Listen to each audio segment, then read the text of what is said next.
सोचिए, एक ऐसी बैठक जिसमें 300 से ज्यादा लोग एक बड़े से कमरे में बैठे हैं। इनमें अलग अलग धर्मों के नेता हैं, देशी रियासतों के राजा महाराजा हैं और देश के वो मुख्य चेहरे हैं जिनकी शायद किसी एक मुद्दे पर आसानी से सहमति ना बन पाए। और इन सबको मिलकर एक ऐसी रूल बुक लिखनी है जो आने वाले 100 सालों तक एक बिल्कुल नए देश को चला सके। सुनने में किसी नामुमकिन से काम जैसा लगता है ना? पर आज हमारी इस गहरी चर्चा का विषय यही ऐतिहासिक चमत्कार है। सही मायनों में ये एक चमत्कार ही था। आज के इस चर्चा में हम रोजगार हंट के Indian constitution master class presentation पर एक डीप डाइव करेंगे और हमारा उद्देश्य यही है कि पीपीटी की पूरी स्लाइड एक्सप्लेन करें, जो स्लाइड में लिखा है बिल्कुल वही बोलें और उसके एक एक तथ्य को बारीकी से डिकोड करें बिना कुछ छोड़े। हम संविधान के निर्माण की पूरी कहानी, उसमें लगे समय और मूल विशेषताओं को आज समझेंगे। बिल्कुल। और किसी भी बड़ी चीज की शुरुआत ना एक छोटे से विचार से होती है। तो स्लाइड पर नजर डालें तो ये साफ होता है कि देश का संविधान अचानक से किसी एक दिन में प्रकट नहीं हो गया था। अगर हम इस मांग के सफर पर ध्यान दें तो इसकी पहली झलक 1895 में मिलती है। हाँ, 1895 में। हाँ, बाल गंगाधर तिलक द्वारा प्रस्तुत स्वराज विधेयक में। मतलब आजादी से 50 साल से भी ज्यादा पहले किसी ने इसका सपना देखा था। लेकिन एक आम विचार से एक राष्ट्रीय मांग बनने तक का सफर कैसा रहा? मैं ये सोच रहा हूं कि ये एक बीज बोने जैसा था जो 50 साल बाद एक पेड़ बनकर उभरा। ये उपमा एकदम सही है। देखिए, ये सफर दरअसल भारतीयों के आत्मविश्वास के बढ़ने की कहानी है। 1895 के बाद जब हम सीधा 1922 में आते हैं, तब महात्मा गांधी का एक बेहद सख्त कथन सामने आता है। उन्होंने स्पष्ट रूप से कहा था कि भारतीय संविधान भारतीयों की इच्छा अनुसार ही होगा। वाह! मतलब उन्होंने सीधा ब्रिटिश सरकार को ललकारा था। बिल्कुल। ये सिर्फ एक मांग नहीं थी, हाँ। बल्कि आत्मनिर्णय की आवाज थी। उन्हें बताया जा रहा था कि हमारे नियम हम खुद तय करेंगे। और फिर उसके बाद 1924 में मोतीलाल नेहरू ने ब्रिटिश सरकार के सामने औपचारिक रूप से इसकी मांग रख दी। और जिसे हम सैद्धांतिक ढांचा कहते हैं वो दिया एम.एन. रॉय ने। 1934 में उन्होंने संविधान सभा के विचार का औपचारिक प्रतिपादन किया और उसके ठीक अगले ही साल 1935 में आईएनसी यानी भारतीय राष्ट्रीय कांग्रेस ने संविधान निर्माण के लिए पहली बार अपनी औपचारिक मांग रख दी। यानी जो चीज एक व्यक्ति का विचार थी वो अब देश की सबसे बड़ी पार्टी का मुख्य मुद्दा बन चुकी थी। हाँ, और इस बढ़ते दबाव का ही नतीजा था 1946 का कैबिनेट मिशन। ये मिशन इस मांग का टर्निंग पॉइंट था, क्योंकि इसने सिर्फ हामी नहीं भरी, बल्कि अंततः प्रस्ताव को सैद्धांतिक स्वीकृति दे दी और एक ठोस आकार दिया कि ये संविधान सभा बनेगी कैसे, कौन लोग इसमें शामिल होंगे और कैसे आएंगे। तो मांग तो मंजूर हो गई, पर इतने बड़े देश के लिए संविधान सभा बनेगी कैसे? यहीं से सबसे मुश्किल काम शुरू होता है, चुनाव और सीटों का बंटवारा। पीपीटी की अगली स्लाइड के आंकड़े देखें तो कुल 389 सीटें तय की गईं। सही कहा, जिसमें से 296 सीटें ब्रिटिश प्रांत को दी गई और 93 सीटें देशी रियासतों को यानी प्रिंसली स्टेट्स को मिली। लेकिन स्लाइड पर एक फॉर्मूला लिखा है जो मुझे सच में हैरान करता है। स्लाइड कहती है कि एक सीट 10 लाख की जनसंख्या के अनुपात में आवंटित हुई थी। अब आप खुद सोचिए, 1946 का भारत जहां ठीक से संचार के साधन नहीं है, वहां 10 लाख लोगों पर एक प्रतिनिधि चुनने का ये फॉर्मूला उस वक्त के हिसाब से कितना मुश्किल रहा होगा। और ये देशी रियासतों ने शुरू में इससे दूर रहने का फैसला क्यों किया? देखिए, ये प्रक्रिया आसान नहीं थी। अगर हम उन 296 ब्रिटिश प्रांत की सीटों का ब्रेकडाउन करें तो इनमें से 292 प्रांत से थीं और 4 सीटें चीफ कमिश्नर क्षेत्रों से थीं, जैसे कि दिल्ली, कुर्ग, अजमेर और बलूचिस्तान। और इनको आगे सांप्रदायिक आधार पर भी बांटा गया था। 213 सामान्य, 79 मुसलमान और 4 सिख सदस्यों के लिए। अरे वाह, इतना डिटेल में डिवीजन था। लेकिन इस बंटवारे का 1946 के चुनाव नतीजों पर क्या असर पड़ा? क्योंकि स्लाइड बताती है कि कांग्रेस ने 208 सीटें जीती, मुस्लिम लीग ने 73 और अन्य ने 15 सीटें हासिल की। इस नतीजे ने राजनीतिक उथल-पुथल मचा दी। जब मुस्लिम लीग ने देखा कि उनके पास सिर्फ 73 सीटें हैं और कांग्रेस के पास इतनी ज्यादा, तो उन्हें अपनी कमजोर स्थिति का एहसास हुआ। उन्होंने संविधान सभा का बहिष्कार कर दिया और पाकिस्तान के लिए पृथक संविधान सभा की मांग तेज कर दी। और जहां तक 93 देशी रियासतों की बात है। उन्होंने खुद को इसलिए अलग रखा क्योंकि उन्हें अपनी शक्ति और आज़ादी खोने का डर था। समझ गया। चुनौतियां भले ही थी, पर देश चलाना था। संविधान बनने से पहले एक अंतरिम सरकार यानी इंटरिम गवर्नमेंट बनानी जरूरी थी। 2 सितंबर 1946 को इसका गठन हुआ। अगर मैं इस अंतरिम सरकार की लिस्ट देखता हूं तो ये मुझे एक मजबूरी का समझौता लगता है। हाँ, एक तरह से। इसमें मुख्य नेताओं ने कार्यभार संभाला। जवाहरलाल नेहरू कार्यकारी परिषद के उपाध्यक्ष थे और विदेश मामले तथा राष्ट्रमंडल देख रहे थे। वल्लभ भाई पटेल के पास गृह, सूचना और प्रसारण था। बलदेव सिंह के पास रक्षा विभाग था। और जॉन मथाई उद्योग तथा आपूर्ति देख रहे थे और सी राजागोपालाचारी के पास शिक्षा विभाग था। और यहाँ सबसे बड़ा कॉन्ट्रडिक्शन ये नाम देखकर लगता है, लियाकत अली खान।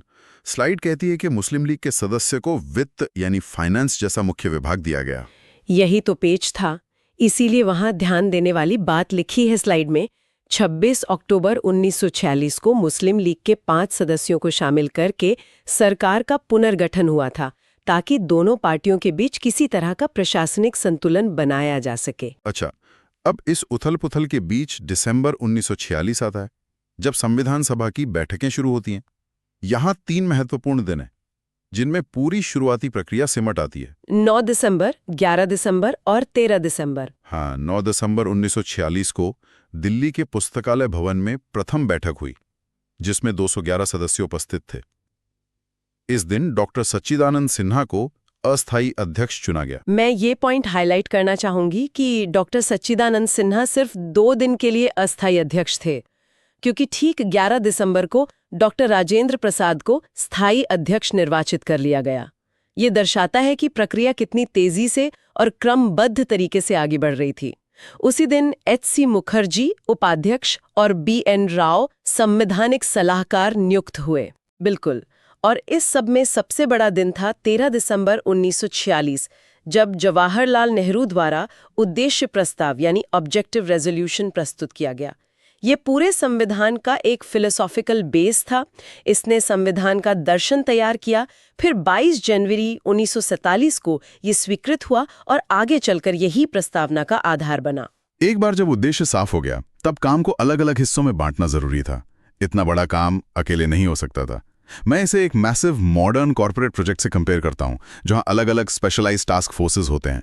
संविधान सभा में भी विविधता थी और काम समितियों में बांटा गया। एकदम सही उपमा है। अगर हम प्रमुख सदस्यों को देखें तो इसमें कांग्रेसी चेहरे थे, जैसे नेहरू, पटेल, राजेंद्र प्रसाद, अबुल कलाम आजाद, जे.बी. कृपलानी और के.एम. मुंशी। पर इसमें गैर कांग्रेसी महान हस्तियां भी थीं जिन्होंने बराबर का योगदान दिया, जैसे doctor S. Radhakrishnan, doctor Shyama Prasad Mukherjee, doctor B R. Ambedkar, N. Gopalaswami Ayyangar और डॉक्टर जयकार। और इसमें महिला सदस्यों की मौजूदगी इसे एक सच्चा लोकतांत्रिक रूप देती है। कुल 15 महिलाएं इसका हिस्सा थी। प्रमुख नामों में सरोजनी नायडू, सुचेता कृपलानी, हंसा मेहता, राजकुमारी अमृत कौर, विजय लक्ष्मी पंडित और दुर्गाबाई देशमुख शामिल हैं। मध्य प्रांत और बरार से भी पंडित रविशंकर शुक्ला, सेठ गोविंदास और हरि सिंह गौर जैसे नेता थे। संघीय संविधान समिति और राज्य समिति थी। वल्लभ भाई पटेल ने प्रांतीय संविधान समिति और मूल अधिकार एवं अल्पसंख्यक समिति की जिम्मेवारी उठाई। और डॉक्टर राजेंद्र प्रसाद प्रक्रिया नियम समिति, संचालन समिति यानी स्टीयरिंग कमेटी और झंडा समिति देख रहे थे।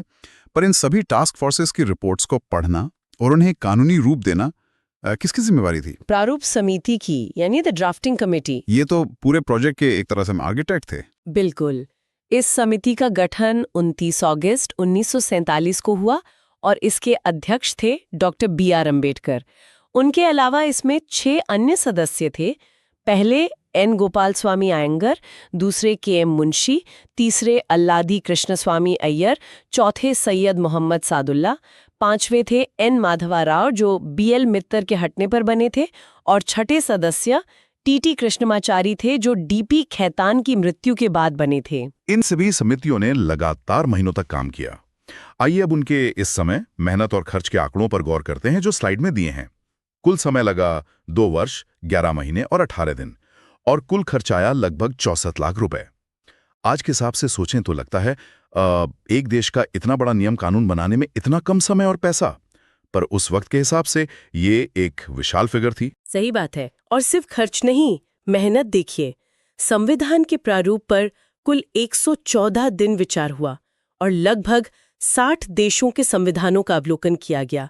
सोचिए, उस दौर में बिना इंटरनेट के 60 देशों के कानून पढ़ना कितना कठोर परिश्रम रहा होगा। सच में बहुत मेहनत का काम था।